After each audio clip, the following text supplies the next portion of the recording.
Les publicitaires parlent depuis très longtemps maintenant de la magie de Noël. La magie de Noël. C'est un bon slogan pour vendre les produits codes d'un folklore assez récent finalement, puisque la magie de Noël date d'après les années qui ont suivi la Deuxième Guerre mondiale. Auparavant, la magie de Noël était beaucoup plus modeste. Aujourd'hui, il faut presque un coffre de voiture entier pour être à la hauteur de la magie de Noël. En tout cas, si on écoute les publicitaires. Faut-il aller à contre-courant de l'histoire ? Je ne sais pas. C'est à chacun de voir. Mais il me semble important que les chrétiens fassent valoir que ce n'est pas la magie de Noël qu'ils célèbrent le 24 décembre, mais la naissance de Jésus. Une naissance qui n'a rien de magique. Même si les récits de la Nativité recourent au langage miraculeux, c'était de coutume dans la façon d'exprimer les choses au 1er siècle dans les milieux juifs et judéo-chrétiens. Mais les évangiles, au travers de ces récits, de ces narrations, campent, représentent le côté sombre de l'humain comme aussi le côté lumineux. Les évangiles campent surtout et avant tout les traits caractéristiques les meilleurs des humains et les pires. Bien loin de proposer un gentil conte à l'eau de rose de Noël, les récits de nativité mettent en tension le pire et le meilleur de l'humain. Il n'y a pas plus réaliste que ces récits de Noël comme celui que nous avons lu en Matthieu chapitre 3. À bien lire ces textes, nous voyons que le cynique et odieux Hérode fait massacrer les enfants innocents. Et il ressemble, cet Hérode du récit de Matthieu 3, il ressemble comme deux gouttes d'eau à tous les tyrans qui se sont succédés depuis dans l'histoire, et tout récemment à celui qui a fini par fuir la Syrie. Ces tyrans, cyniques, d'une cruauté innommable, démoniaque, font subir au peuple des souffrances inouïes jusqu'à la lie.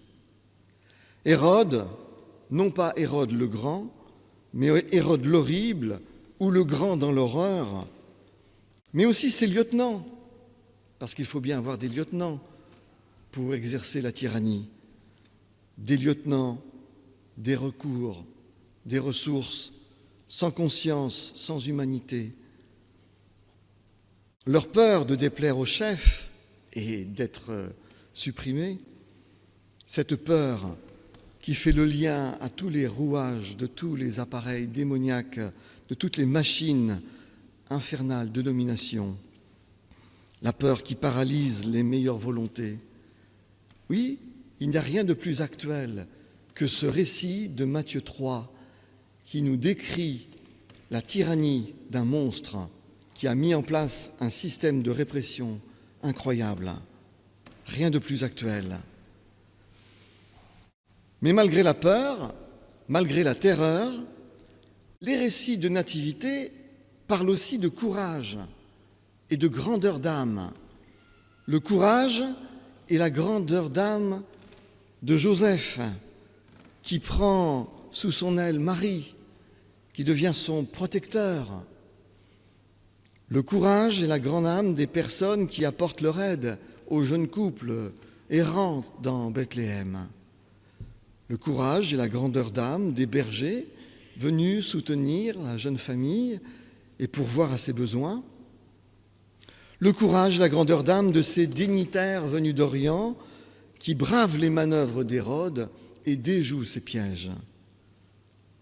Oui, vous le voyez, bien loin de proposer un conte à l'eau de rose, les récits de la Nativité mettent en tension le pire et le meilleur de l'humanité, la tyrannie, la cruauté démentielle et la bonté, le courage, la grandeur d'âme. Bien loin de proposer un récit à l'eau de rose, ces récits dévoilent les rouages de domination, d'égoïsme, d'égocentrisme, de quête sociale, de quête de grandeur, qui sont à la base de la plupart des conflits, mais aussi à la base de toutes les tyrannies. Les récits de la Nativité, comme tous les récits bibliques, mettent en scène les fonctionnements humains, individuels ou en groupes sociaux. Vous pouvez étudier la psychologie et la sociologie rien qu'en étudiant les textes bibliques. En étudiant les récits bibliques, vous étudiez la psychologie humaine, dans le meilleur comme dans le pire. D'où la métaphore de l'épître de Jacques qui compare la Bible à un miroir. Nous l'avons entendu, je vous redis le texte, « Soyez les réalisateurs de la parole et non uniquement les auditeurs, vous abusant vous-même. Car si quelqu'un écoute la parole et ne la pratique pas, il est semblable à un homme qui regarde dans un miroir son visage. Il s'observe lui-même, puis il s'éloigne et il l'oublie complètement comme il est. Mais celui qui a plongé les regards dans la loi parfaite, la loi de la liberté, et qui persévère non en l'écoutant pour l'oublier, mais en la pratiquant activement, celui-là sera heureux dans sa réalisation même de la parole.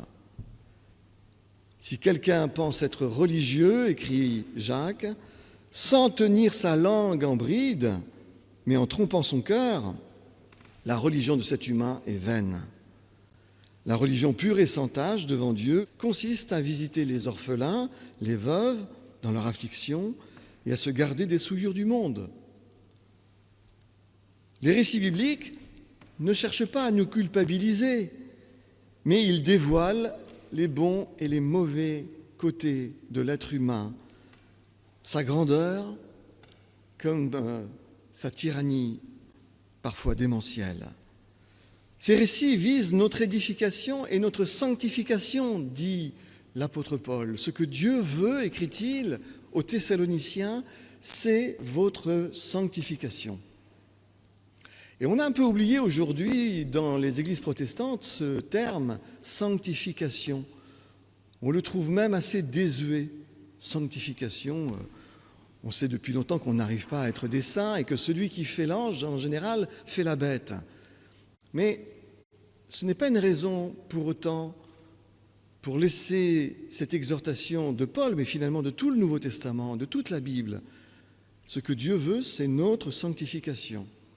Non pas sanctification au sens de la pureté miraculeuse ou de ces comportements de gens qui se tiennent comme cela avec une auréole. Ce n'est pas cela la sanctification dont il est question dans le Nouveau Testament. La sanctification, c'est la mise à part pour les Hébreux. Dieu seul est saint, lui seul est à part de toute la création. Mais la sanctification, c'est la recherche de la ressemblance au Christ. Effectivement, vous connaissez les exhortations de l'apôtre Paul aussi. Soyez les imitateurs du Christ. Et même à un moment, il dit « Soyez mes imitateurs », parce que ça paraît des fois un peu trop difficile d'être imitateur du Christ. Alors il dit « Vous savez que moi je suis un pécheur, je suis très imparfait, je me mets en colère, etc. Mais je m'efforce de ressembler au Christ. Je m'efforce de parvenir à cette ressemblance que Dieu nous a donnée en nous créant à son image. Ce que Dieu veut, c'est notre sanctification. Il y a bien longtemps qu'en protestantisme, on a laissé ces exhortations derrière nous. Et pourtant, Jacques nous dit que si nous lisons l'Écriture et que nous voyons ce que nous sommes comme dans un miroir, puis pour l'oublier et ne jamais faire l'effort d'essayer de ressembler à ce qu'on nous demande d'être, la religion est vaine, nous dit Jacques. La religion ici, ce n'est pas le système religieux, c'est la piété personnelle. La piété est vaine. Il est vain de se dire chrétien. Il est vain de venir au culte. Il est vain de participer à la vie de l'Église si on ne s'efforce pas de regarder ce que nous sommes dans ce miroir pour essayer d'y ressembler et pas de l'oublier dès que l'on a refermé la Bible. Ce que Dieu veut, dit Paul, c'est notre sanctification. C'est que nous parvenions à un moment à être sérieux avec ce que nous croyons, avec ce que nous voulons être. Est-ce que nous voulons ressembler à des tyrans quand nous regardons ces images, ces récits qui nous brossent ce que c'est qu'un tyran, ou est-ce que nous voulons ressembler à ceux qui ont du courage et de la grandeur d'âme, comme Joseph, comme les bergers, comme Marie, comme les apôtres, comme Paul? De qui voulons-nous être les imitateurs? Des modèles que l'on nous donne dans la publicité ou des modèles que l'on nous donne dans l'Écriture? Ce que Dieu veut, dit Paul, c'est notre sanctification. Et ouvrir la Bible, se dire chrétien et ne jamais s'efforcer, essayer de ressembler au Christ, et mieux vaut ne pas se dire chrétien, disciple du Christ. Ce n'est pas un discours de culpabilisation, c'est un discours de sérieux. Il faut que peut-être aujourd'hui dans le protestantisme, nous entendions qu'il y a une exigence à être chrétien et que le monde peut-être justement ricane des églises parce que nous ne sommes peut-être pas assez sérieux avec ce que nous voulons être, ce que nous disons être. Les récits de la Nativité dévoilent le meilleur de l'humanité et le pire de l'humanité. Il est là le message de Noël. Le message que nous allons célébrer à Noël, il est là. Il ne se confond pas avec le folklore ou la magie de Noël. Les récits de la Nativité nous disent et nous redisent chaque année qu'il y a de l'oppression sur la terre, qu'il y a des ténèbres sur la terre, qu'il y a des épreuves pour chacune d'entre nous, que peut-être parfois nous sommes pris, nous aussi, dans les rouages du mal. Peut-être que nous aussi, parfois, nous sommes des tyrans autour de nous. La Bible nous dit que nous pouvons être des tyrans, comme Hérode. Peut-être pas aussi pire que lui, mais au fond, des petits tyrans autour de nous. Ou bien nous pouvons être des Joseph, des Marie, des mages. Nous pouvons être des gens avec le courage et la grandeur de l'âme, avec le cœur à la bonne place, ou des gens qui passent leur temps tout le temps à critiquer, à ne jamais être contents, à ne jamais être positifs, à ne jamais construire.